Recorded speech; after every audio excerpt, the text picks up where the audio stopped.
ప్రస్తుతం దేశంలో ఎక్కడ చూసినా డిజిటల్ చెల్లింపులు వేగంగా సాగుతున్న వేళ ఉచిత యూపీఐ సేవలపై reserve bank of India governor Sanjay Malhotra చేసిన తాజా కమెంట్స్ వినియోగదారుల్లో కలవరం రేపుతున్నాయి.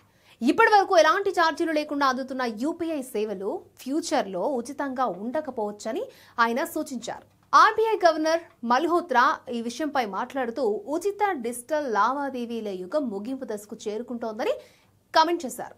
ప్రస్తుతం యూపీఐ వ్యవస్థను ఉచితంగా కొనసాగించేందుకు ప్రభుత్వం, బ్యాంకులు, ఇతర సంస్థలకు ఆర్బీఐ ద్వారా సబ్సిడీలు అందిస్తోంది. అయితే ఈ సేవలను దీర్ఘకాలంగా ఉచితంగా కొనసాగించడం ఆర్థికంగా సాధ్యపడదని, దీనికి సంబంధించి ఖర్చులను ఎవరో ఒకరు భరించాల్సి ఉంటుందని ఆయన చెప్పుకొచ్చారు. దీన్ని బట్టి చూస్తే ఫ్యూచర్లో యూపీఐ ద్వారా లావాదేవీలు చేయాలంటే వినియోగదారులు ఒక నిర్దిష్ట ఛార్జీని చెల్లించాల్సిన అవసరం రాబోతోందని అర్థమవుతోంది. ప్రస్తుతం కేంద్రం zero MDR merchant discount rate విధానాన్ని కొనసాగిస్తోంది.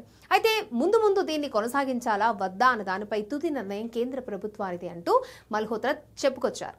ఈ వ్యాఖ్యలతో వాణిజ్య వర్గాల్లో తీవ్ర ఆందోళన వ్యక్తమవుతోంది. ముఖ్యంగా చిన్న వ్యాపారులు, సాధారణ వినియోగదారులపై ఎండిఆర్ ఛార్జీలు తిరిగి అమలైతే భారం పడే ఛాన్స్ ఉంది. దీంతో చాలా మంది నగదు లావాదేవీల వైపు మారతారని నిపుణులు భావిస్తున్నారు. భారత్లో యూపీఐ వ్యవస్థను ఉచితంగా కొనసాగించడం ప్రపంచవ్యాప్తంగా ఒక ఆదర్శంగా నిలిచినప్పటికీ రాబోయే కాలంలో మాత్రం ఇది సాధ్యపడదని ఆర్బీఐ స్పష్టంగా తెలిపింది. డిజిటల్ లావాదేవీలను ఆర్థికంగా స్థిరంగా ఉంచాలంటే సేవలకు గల వ్యయాన్ని ఎవరైనా భరించాల్సిందేనని ఆర్బీఐ గవర్నర్ చెప్పుకొచ్చారు. ఈ వ్యాఖ్యలు డిజిటల్ పేమెంట్ రంగం విజన్ మార్పునకు సంకేతంగా మారనున్నాయి.